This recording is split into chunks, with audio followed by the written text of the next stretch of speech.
they're looking for help, should they be looking for, say, an attorney, local attorney, somebody nationwide? Does it need to be an attorney? Can it be somebody that's a licensed representative, something like that? Yeah, yeah. That's a really good question that is still out there.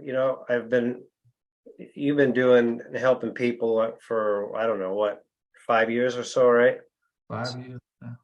So, and I've been doing this for a while as well, and I see it still, but it used to be more common of a question.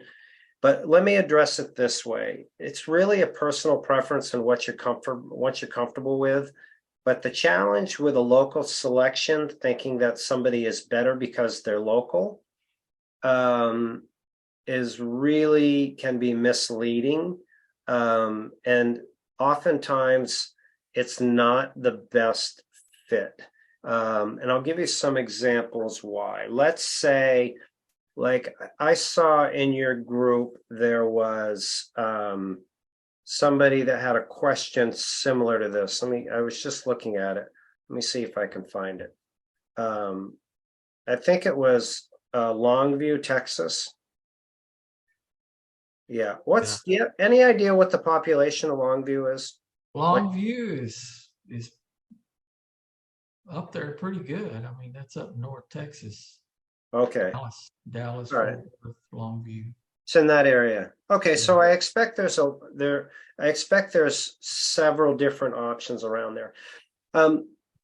So when looking for a disability representative, it's like, seeking any other professional, is you really should understand what your criteria is other than just the geographical component.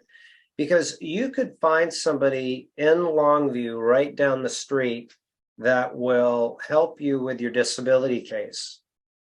But some questions that, in my opinion, you should ask is, how many disability cases do you do?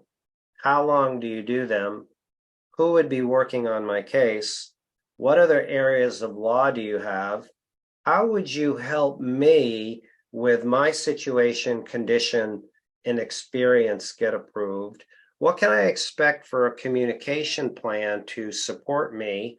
And what is some of the customized work that you're going to do on my case, some of which I've just mentioned?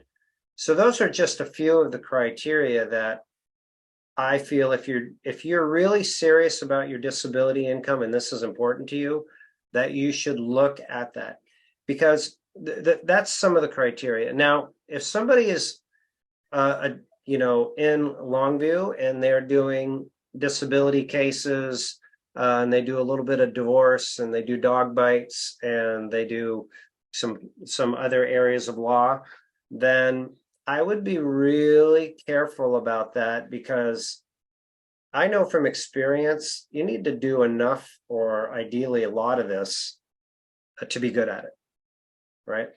Yeah. Yeah. I have one more thought on this, and then I want to see if there's anything I missed on it. In today's disability environment, with how Social Security is set up, everything is done online in the very beginning. There really isn't a need to go and meet somebody. It used to be an attractive feature to go down to somebody's office and have coffee and a donut.